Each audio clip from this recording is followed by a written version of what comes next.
चारों अनुयोगों की पद्धति पर अपन अलग अलग विचार करेंगे।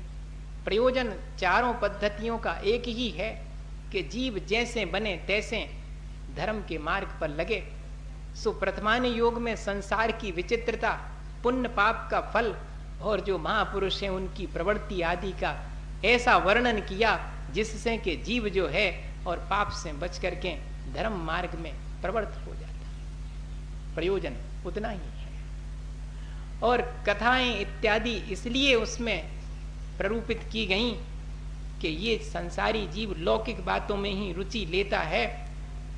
सो लोक में प्रवृत्त जो कथाएं हैं उनसे तो संसार ही बढ़ता है, लेकिन यदि महापुरुषों की भी कथाएं हमारे जीवन में सुनाई जाएं तो उन कथाओं में मन लग जाता है।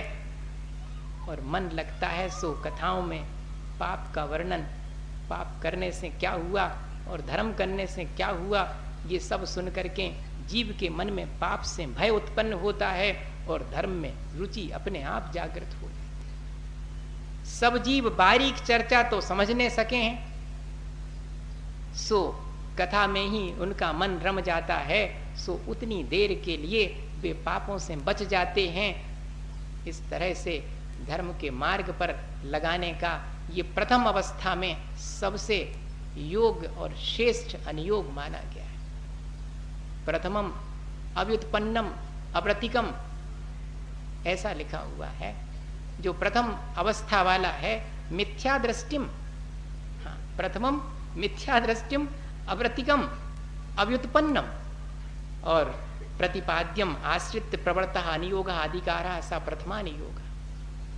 जो एक मिथ्या दृष्टि जीव है जिसके कोई व्रत नियम संयम नहीं है, जो अव्युत्पन्न है अर्थात जिसकी बुद्धि उतनी नहीं है, अभी प्रारंभ में वह अल्प ज्ञान जिसके है अभी, उसके लिए भी उपकार करने वाला है यह प्रथमानुयोग। इसलिए इसका नाम ही प्रथमानुयोग, प्रथम अनुयोग है। ऐसे जीव का भी कल्याण। और कोई जीव जिसको तत्व का निर्णय भया और पीछे इस अनुयोग का अभ्यास करे तो बाखों सारी बातें उदाहरण स्वरूप भासे हैं। अगर कोई तत्व ज्ञानी होकर के फिर प्रथमानुयोग ग्रंथों को पढ़े तो वह सारी चीजें जो शुभोपयोग शुद्धोपयोग और अशुभोपयोग की चर्चा पढ़ी थी अध्यात्म ग्रंथों में, सो उसके सारे उदाहरण इसमें दिखाई पड़ते हैं। जो पुण्य और पाप का फल ऐसा होता है वो सब इसमें दिखाई पड़ने लगता है। सो सब ये उदाहरण भाषे हैं। और इसमें जो कथाएं लिखी हैं उनको किस्सा गोई ने समझना, उनको जो है किस्सा कहानी ने समझना। कह रही जी तो किस्सा कहानियां सुना रहे महाराज, तो किस्सा कहानी सुनाओ। ये किस्सा कहानी नहीं है, इनसे संसार नहीं बढ़ता है। इनमें तो जो यथार्थ वर्णन है वो किया हुआ है, महापुरुषों के जीवन चरित्र का इसमें वर्णन किया हुआ है। इसलिए ये कथाएं यथार्थभूत हैं। इनका प्रयोजन यथार्थ होने के कारण ये यथार्थ है। जैसे कि जिस चीज की प्रमुखता है उस चीज का बढ़ा चढ़ा करके वर्णन किया जाता है। जीवनधर कुमार ने नमोकार मंत्र सुनाया मरते हुए एक कुत्ते को और स्वर्ग पहुंच गया। सो स्वर्ग तो वो अपने अन्य कर्मों के उदय से गया, लेकिन नमोकार की प्रमुखता है मूर्खता बताने के लिए उसमें कथा में वैसा ही वर्णन किया। सीता जी के शील की महिमा बताने के लिए और अग्नि जल रूप हो गई। सो हुई तो वह जैसी होनहार थी वैसी हुई, जैसा कर्म का उदय था पुण्य पाप सो वैसी हुई, लेकिन वर्णन तो शील के महत्व का है। इसलिए उस वर्णन को दर्शाने के लिए तो इसको झूठा नहीं समझना, क्योंकि प्रयोजन तो साचा है।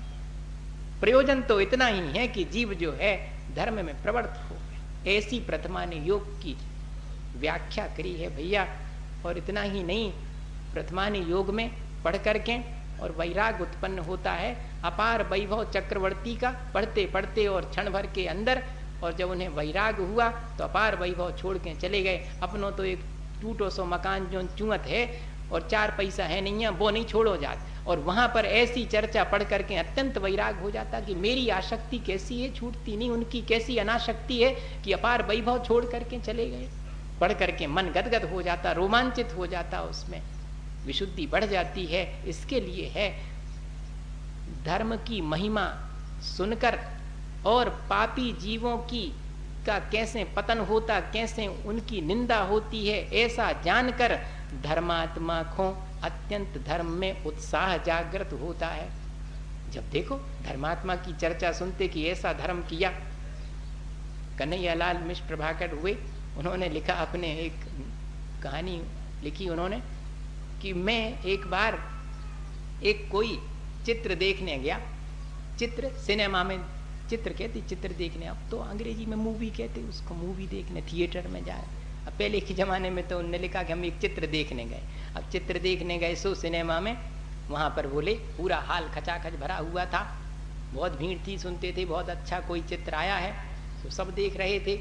अब उसमें था कुछ भी नहीं विशेष, उसमें यही था कि एक ईमानदार था एक बेईमान था, दोनों में से कोई कभी जीतता था, कभी ईमानदार की हार होती, कभी बेईमान की जीत होने लगती।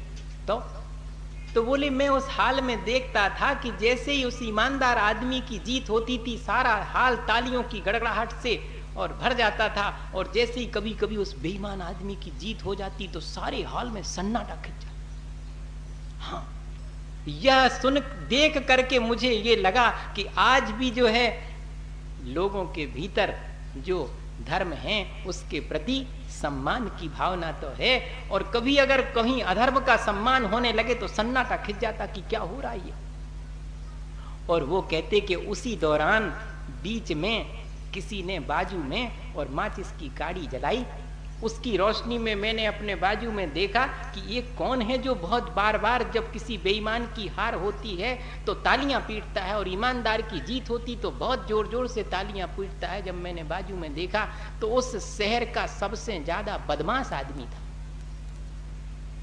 तब मुझे और विश्वास हो गया कि कोई कितने भी बेईमान हो लेकिन ईमानदारी का सम्मान तो उसके भीतर है, वो भी बेईमानी को ठीक नहीं समझता। तब तो वो जब बेईमानी की हार होती तो जोर से ताली बजाता, ईमानदारी की जीत होती तो ताली बजाता। यही पद्धति आचार्य भगवंतों की रही कि पाप की छोटी सी बात को भी उसका फल बड़ा करके कि देखो इतनो करो तो सो उसको फल इतनो मिलो, वैसा बताने पर जो है, और धर्मात्मा इसको सुन करके और क्या विचार करता कि अरे अपन को कभी पाप नहीं करना, और जब धर्म की प्रशंसा उसमें वर्णन में आती है तब उसको सुन करके लगता कि हाँ मैंने अच्छा किया जो धर्म धारण कर लिया है, मुझे इस तरह से धर्म धारण करने से और मेरा कल्याण होगा, ऐसा विचार उसके मन में आता है। ये सब चीजें प्रथमान योग में, अब तो भैया प्रथमान योग पढ़ने वाले विरले ही जीव हैं, बहुत थोड़े से लोग हैं जो पढ़ते हैं। अब तो कई लोग उस पर रिसर्च कर रहे हैं, सो हमारे पास में बहुत सारे पर्चा आते रहते हैं ये रिसर्च पेपर के, महाराज देखो तो इनमें कैसी कैसी बातें लिखी हैं, इनमें सो युद्ध को वर्णन है करो चाहिए, महाराज देखो में श्रृंगार की ऐसी चर्चा। अब हम जा सोचते हैं कि उनको जो संसार में जो श्रृंगार है वो नहीं दिख रहा, वो ग्रंथ में श्रृंगार दिख रहा, अपने भीतर जो आसक्ति है वो नहीं दिख रही, वो मैं दिख रही। अब क्या कहें उनके लिए, तो जिस जीव की जैसी होनहार हो वैसो अपन को उससे कोई वो नहीं है। लेकिन अपने मन में ये विचार करना कि नहीं, वहां पर श्री गुरु हमें श्रृंगार की तरफ प्रेरित करने के लिए नहीं कह रहे, बल्कि ये बताने के लिए कह रहे कि ऐसा नहीं समझना कि हम श्रृंगार के बारे में नहीं जानते हैं, लेकिन तुम तो श्रृंगार का वर्णन करके विचलित हो गए, और हम तो श्रृंगार के बारे में सारी बातें जानते हुए भी अनासक्त हैं।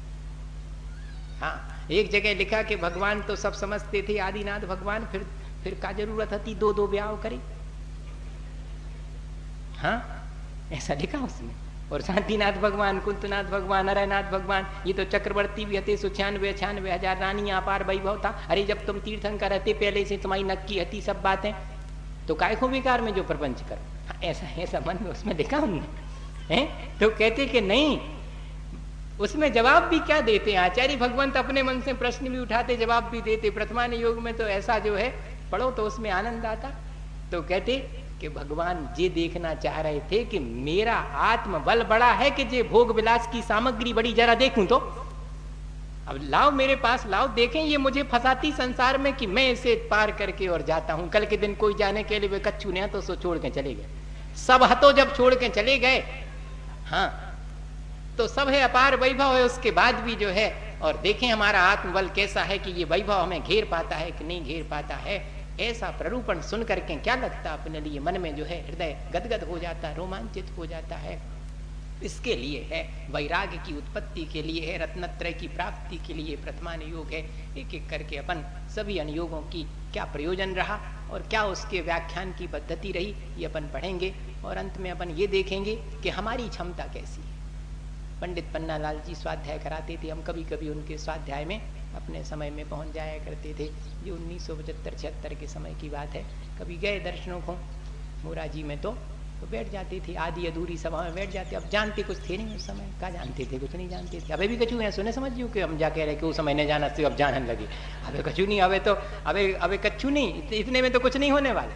अभी तो बहुत बहुत चाहिए। जब जाकर के आत्म कल्याण होगा तो उस समय वो हम देखते थे कि वो पहले सरवार सिद्धि पढ़ाते पूजपाद स्वामी की, और फिर उसके बाद में 15 मिनट बचा लेते थे तो फिर जरूर से पद्म पुराण पढ़े बाँच करके सुनाते थे। बड़ा एक तरफ इतना कठिन ग्रंथ और दूसरी तरफ बिल्कुल सरल जो है पद्म पुराण। और उसमें जब सीता जी के को बन के भेजने की चर्चा आती थी तो पंडित जी जो है वे पन्ना ऐसे माने बेहल हो जाते थे सीता जी को जो है, और उनने भेज दिया रामचंद्र जी ने। तो वो चर्चा जैसे ही आती थी सो कहती अब कल बाँचे, फिर अपने आंसू पहुँच लेती, अब कल बाँचे। ये क्या चीज है भाई, है ये है परिणामों की विशुद्धि के लिए स्वाध्याय करना। अपन भी जो है इस तरह अपने जीवन में और ज्ञान प्राप्त करें जिससे कि अपना जीवन अच्छा बने और अपना कल्याण कर सकें। बोलिए आचार्य गुरुवर विद्यासागर मुनि के गुरुवर शाश्वत सुख दर्शक यह नग्न स्वरूप तुम्हारा है। जग की नश्वरता का सच्चा दिग्दर्शन करने वाला है।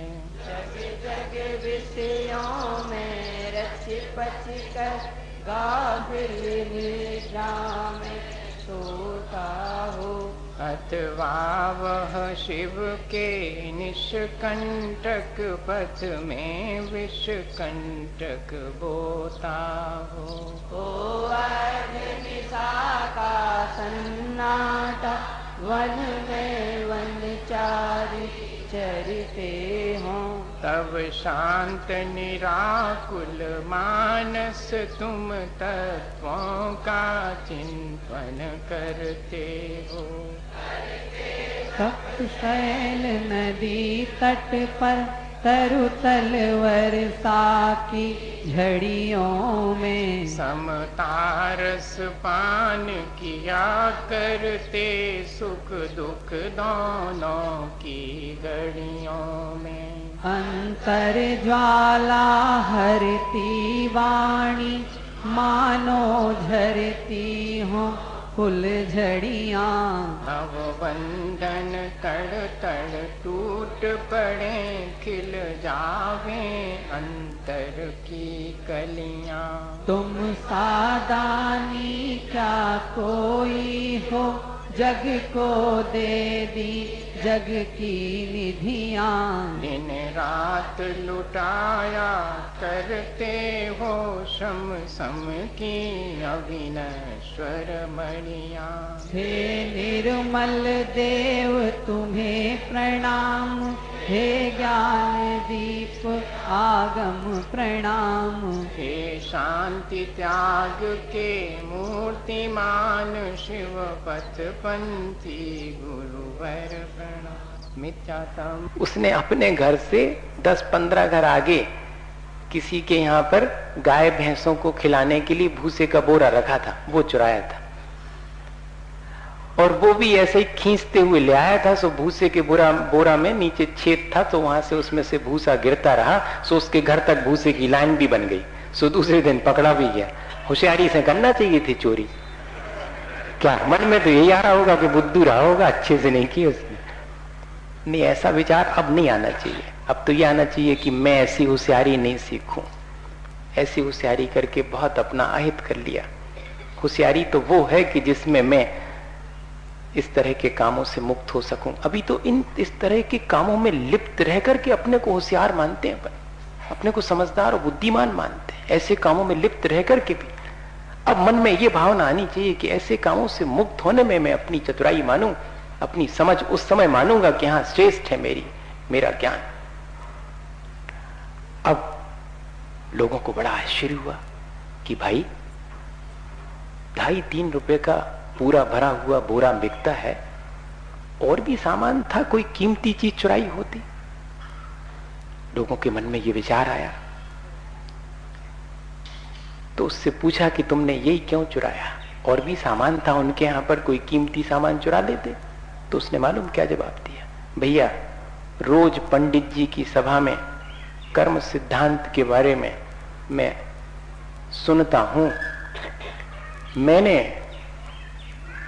अपने 2 जून के भोजन में से 1 जून का भोजन रखा कुछ दिन तक, फिर हम दोनों को वह 1 जून का भोजन भी मिलना बंद हो गया, हम पानी पर रह गए।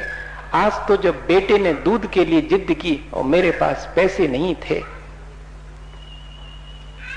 तो दूध के लिए मुझे इंतजाम करना था, तब मेरे मन में यही विचार आया कि अब और कोई उपाय नहीं है।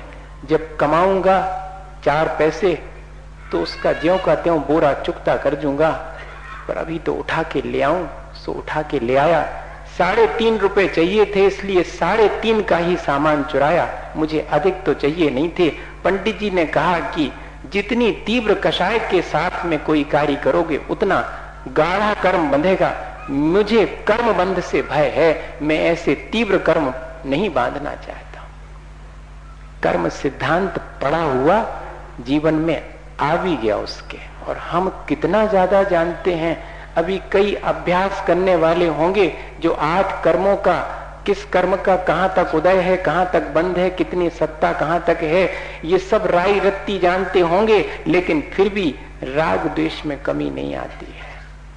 तो वो ज्ञान हमारे जीवन को ऊंचा नहीं उठा पाएगा। भैया मेरे कहने का आशय सिर्फ इतना है, हम निरंतर एक ऐसा ज्ञान हासिल करें जो हमें हमारे जीवन को ऊंचा उठाने में कारण बने, हमारी आत्म संपदा हमें दिला सके और हमें स्वप्न से जागृत कर सके, सत्य का परिचय करा सके। स्वप्न और जागृति दोनों ही हमारे जीवन में हैं। कैसे? रात में सो जाते हैं, उसको हम स्वप्न मानते हैं, सुबह जाग जाते हैं, उसे हम जागृति मानते हैं। नहीं, ये तो सभी जीव के साथ है। वास्तव में स्वप्न क्या है? ये संसार और इस संसार में मेरा राग द्वेष, यह स्वप्नवत ही है। जागृति तो तब है जब मेरे भीतर वीतराग भाव जागृत हो, वो जागृति है। वरना तो यहां चाहे आंख खुली हो और चाहे आंख मुदी हो, सब कुछ स्वप्नवत ही है। यानी जिसे प्राप्त करने की इच्छा तो होती है, पर जो प्राप्त नहीं होता वही तो स्वप्न है। मैं कितनी चीजों को प्राप्त करने की इच्छा करता हूं, कहां प्राप्त होती हैं? कुछ चीजों का संयोग होता है, लेकिन संयोग होते होते और वियोग की पीड़ा सहन करना पड़ती है, तो ये स्वप्न ही तो है। जैसे सपने में मूरख राजपद पायो, उठ मूरख रुदन मचायो, वही स्थिति हमारी होती है। कुछ प्राप्त होता है और फिर वह भी स्वप्नवत, जैसे नींद खुलने पर जो जो रात में देखा था वो सब सुबह हाथ कुछ नहीं आता। सारी रात जमीन पर लेटे लेटे और हम स्वप्न देखते रहे कि किसी महल में राजसी ठाट बाट के साथ गद्दी पर सोए हुए हैं, और सवेरे अगर नींद खुल जावे तो कहां राजपाट है और कहां गद्दी है, वही टाट है और वही जमीन है। क्या मिला? स्वप्न से प्राप्त नहीं होता। स्वप्न से प्राप्ति का भ्रम और आश्वासन अवश्य होता है। ऐसे स्वप्न को मैं तोड़ सकूं, ऐसा ज्ञान मैं हासिल कर लूं, मैं जागृत हो जाऊं एक बार इस तरह से कि ये सारी चीजें स्वप्नवत मालूम पड़ने लगे, ताकि मुझे फिर ये आसक्त न करें। स्वप्न टूट जाने पर जैसे हंसी आती है, ऐसे ही इन संसार के संयोग वियोग को देख करके मैं और प्रसन्न ही बना रहूं, संयोग में ज्यादा हर्ष ना करूं, वियोग में विषाद ना करूं। क्या ऐसी कोई समझ हमारे भीतर, ऐसा कोई ज्ञान हमारे भीतर हासिल नहीं कर सकते? हम कर सकते हैं। एक राजा अपने एक ही पुत्र की बीमारी से अत्यंत दुखी है, उसके सिराने बैठा है, सेवा कर रहा है। राजवैद्य तो सेवा कर ही रहे हैं, राजा स्वयं, रानी साहबा स्वयं उसके सिराने बैठी हैं सेवा में। 1 दिन 2 दिन निकल गए हैं, बेहोशी टूट ही नहीं रही है। एक बार आंख खोल के देख तो लेता राजकुमार, तो पिता को शांति हो जाती, लेकिन बेहोशी नहीं टूट रही, राजा को नींद ही नहीं आती है।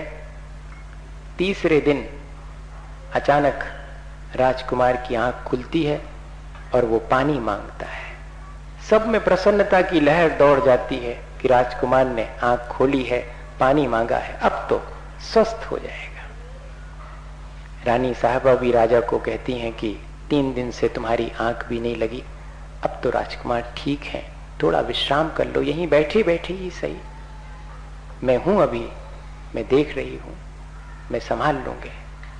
राजा थोड़ा सा निश्चिंत होकर के और टिक करके जैसे ही नींद लेता है, उसे एक स्वप्न दिखना शुरू होता है।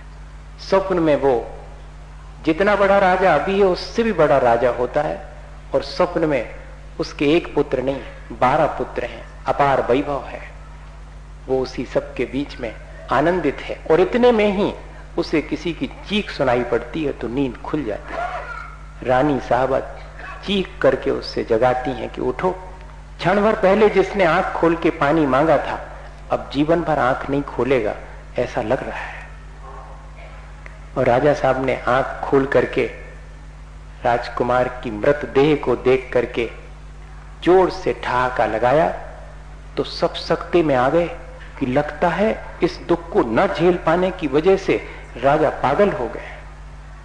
तो सबने हिलाया, समझाया कि क्या करते हो आप, हंस रहे हो, रोने का अवसर है।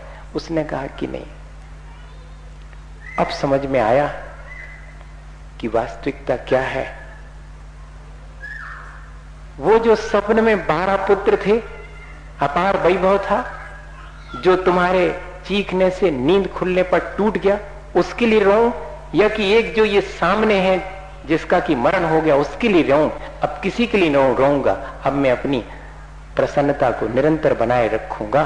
अब मुझे ये समझ पैदा हो गई है कि यहां तो खुली आंख हो चाहे बंद आंख हो, सारी चीज स्वप्नवत ही है, मिलती मिलती मालूम पड़ती है, लेकिन अगले क्षण ही वियोग को प्राप्त हो जाती। ये वास्तविकता का बोध हम चाहें तो कर सकते हैं। रोज रोज ऐसा अभ्यास करने पर होगा, ऐसा नहीं है कि नहीं होगा। किसी विरले को होता होगा या कोई ऊपर से ऐसे ही टपकता होगा जिसको होता होगा, नहीं, हम और आप सबके भीतर ऐसी सामर्थ्य है। बस इतना है कि पुरुषार्थ जिस दिन हम अपना जागृत कर लें, उस दिन हम आसानी से उस चीज को प्राप्त कर सकते हैं। अपनी उस आत्म संपदा को हम सहज रूप से प्राप्त कर सकते हैं। लेकिन उसे प्राप्त करने के लिए जरूरी है कि जो भी हम ज्ञान हासिल करें वो श्रद्धा पूर्वक करें और अपने आचरण को परिवर्तित करने की दृष्टि से करें। बस 4 बातें जाने, 40 ना भी जाने, लेकिन 4 बातें भी वो जाने जिससे कि मेरा कल्याण हो सके, प्राणी मात्र का कल्याण हो सके। वो जानकारी ही श्रेष्ठ है। और अत्यंत श्रद्धा पूर्वक जो ज्ञान प्राप्त किया जाता है, वही जानकारी, वही समझ हमारे जीवन को आगे बढ़ाती, क्योंकि श्रद्धा ज्ञान के साथ आने वाले अहंकार को तोड़ देती है। अगर अकेला ज्ञान होगा तो अहंकार के बिना नहीं रह सकता, और अगर श्रद्धा पूर्वक ज्ञान हासिल किया जाएगा तो अहंकार आएगा नहीं। और साथ में अगर श्रद्धा पूर्वक ज्ञान हासिल किया होगा तो जीवन को परिवर्तित किए बिना नहीं रहेगा। ये कसौटी है इस बात की। हम लोग अपने उस ज्ञान को इस कसौटी पर कस करके देखें, कितना तो हम ज्ञान हासिल करते हैं, कितना तो पढ़ते लिखते हैं, कितनी बातें सुनते हैं, जानते हैं, लेकिन कसौटी पे कस के देखें कि अगर मैंने श्रद्धा के साथ इन चीजों को हासिल किया है तो ये मेरे जीवन को परिवर्तित जरूर करेंगे। महाराज कह रहे थे कि कोई हमारी बात नहीं मानता, पर मैंने पिछले दिनों में ये देखा है कि जिन्होंने बात मानी है उन्होंने अपने जीवन को बदलने पर ही बात मानी है। बात तो सब मानते हैं, लेकिन जीवन बदल करके बात को मानना युधिष्ठिर की तरह, उसमें तो कुछ ही लोग पास हो पाते हैं, पर हुए हैं लोग पास। मैं बिल्कुल भी निराश नहीं हूं। मैं इस आशा और विश्वास से भर करके जाऊंगा, आचार्य महाराज की आज्ञा के अनुरूप, उनके आदेश के अनुसार जाऊंगा, लेकिन इस आशा और विश्वास से भर के जाऊंगा जब भी जाऊंगा कि लोग मेरी कही हुई बात को आज नहीं तो कल नहीं तो इस जीवन के अंत क्षणों में भी अगर याद आ जाएगी तो अपने जीवन को परिवर्तित करने में देर नहीं करेंगे। हमारे अपने जीवन में ये सब बातें हमारे जीवन को परिवर्तित करने के लिए हैं। हमारे अपने संस्कारों की प्रबलता इतनी ज्यादा है कि हम उन्हें सहसा तोड़ नहीं पाते हैं, पर तोड़ने की भावना अगर आ जाए उन खोटे संस्कारों को तो कोई नहीं रोक सकता। फिर ये समझ, ये ज्ञान हमारे उन खोटे संस्कारों को तोड़कर हमारे भीतर श्रेष्ठ संस्कार लाने में कारण बनेगी। हमारे और दूसरे के कल्याण में हमारा ज्ञान कारण बनने लगेगा। एक छोटी सी घटना कहूं, और हमारे जीवन में आज हमने दो बातें सीख ली कि अब जो भी समझ हम पैदा करेंगे अपने भीतर, वो समझ हमारे जीवन को ऊंचा उठाने वाली होगी, और इतना ही नहीं, हमें हमारी अपनी आत्म संपदा से परिचित कराने वाली होगी। धर्म और धर्मात्मा के प्रति रुचि होना, ये हमारे भीतर जागृत होगा, और इन दोनों भावनाओं के माध्यम से हम अपने जीवन को आसानी से ऊंचा उठाएंगे। एक राजा बीमार पड़ गया, अस्वस्थता के चलते किसी ने सलाह दी कि आपको तो किसी बालक का मांस खाने पर ही इस रोग से मुक्ति मिल सकेगी। राजा थोड़ी देर तो मुश्किल में पड़ा, लेकिन अगर हमारे पास समीचीन ज्ञान नहीं है तो हमारे अंदर भावना क्या आएगी कि हमारा जीवन बचना चाहिए, दूसरे का चाहे नष्ट भी हो जाए।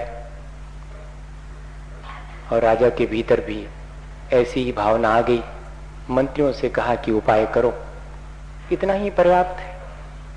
मंत्रियों ने सारे शहर में मुनादी करा दी कि जो भी अपने बालक को बेचना चाहे, राजा उससे मुंह मांगी कीमत पर खरीदने तैयार है।